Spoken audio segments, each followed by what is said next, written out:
Hi everyone and welcome to You'll Remember This. Today we've got a rather shocking story for you. A book bound in human skin. Yes, you heard that right. It sounds like science fiction, but it's actually a true story from 1827 in England.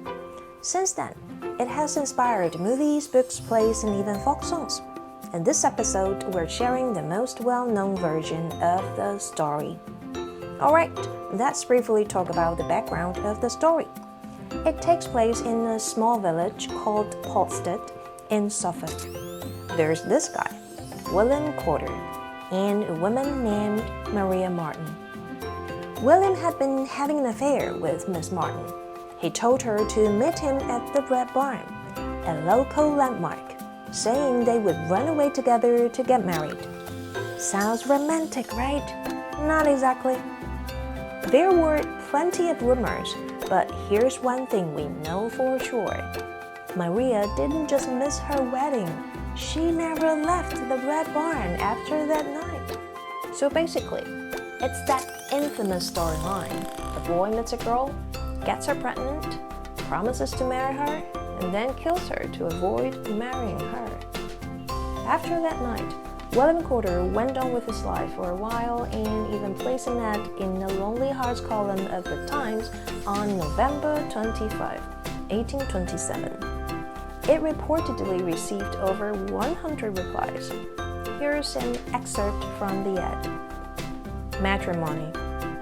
A private gentleman, aged 24, entirely independent, to any female of respectability who would study for domestic comfort and willing to confide her future happiness in one every way qualified to render the marriage state desirable. As the advertiser is in affluence, the lady must have the power of some property, which may remain in her own possession.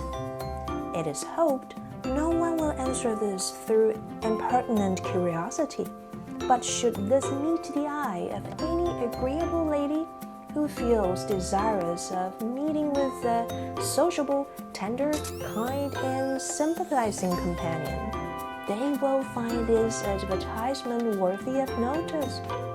And even more intriguing, he actually found someone through that ad almost right away. But the honeymoon didn't last long. Soon after, the police came. William Corder was convicted of killing Maria Martin and was executed in 1828. After his public execution, parts of his skin were used to bind a book telling the story of the Red Barn murder. The book went on display in 1933, but just recently, curators discovered they'd missed another one, so yeah, not just one, but two. Now, this raises debatable questions about the ethics of such collections. One notable example is Harvard University, which in March 2024 removed a 19th century book bound in human skin from its collection due to ethical concerns. Despite these controversies, what do you think? And now here comes the fun part. You'll remember this. Phrases that stick. Let's see what interesting English phrases come up in today's news story. Let's start with bound in human skin, also known as Anthropodermic Bibliopegy. Don't worry, we won't dig into that term today.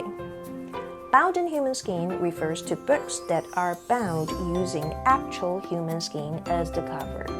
This unusual and macabre practice occurred mainly in the 19th century, and there are two primary reasons for it: punishment of criminals and a keepsake. Next, we have a keepsake. A keepsake is a small item kept to remind you of a person, place, or moment. It could be a photo, a letter, or anything. In this news story, though, the word takes on a much darker twist. A doctor tamed William Corder's skin and used it to bind a book. He probably just wanted to keep it as a memento, unsettling as that sounds today. And next, Sickening Artefacts. Terry Dury, author of Horrible Histories, uses this phrase to express his strong disapproval of books bound in human skin. He said, "These are two books I'd like to burn." The term sickening doesn't just mean disturbing. It means that it really, literally makes you feel physically disgusted. It adds a strong negative feeling to the description. And finally, ethically fraught. When something is ethically fraught, it means it's full of moral problems. It's not necessarily illegal, but it makes people feel uncomfortable or unsure whether it's right. And that's it for today's topic. We've learned some interesting English phrases. I hope you'll remember them. If you're interested in the BBC story, the link's down in the description, along with all the phrases we talked about today. Don't forget to subscribe. See you next time.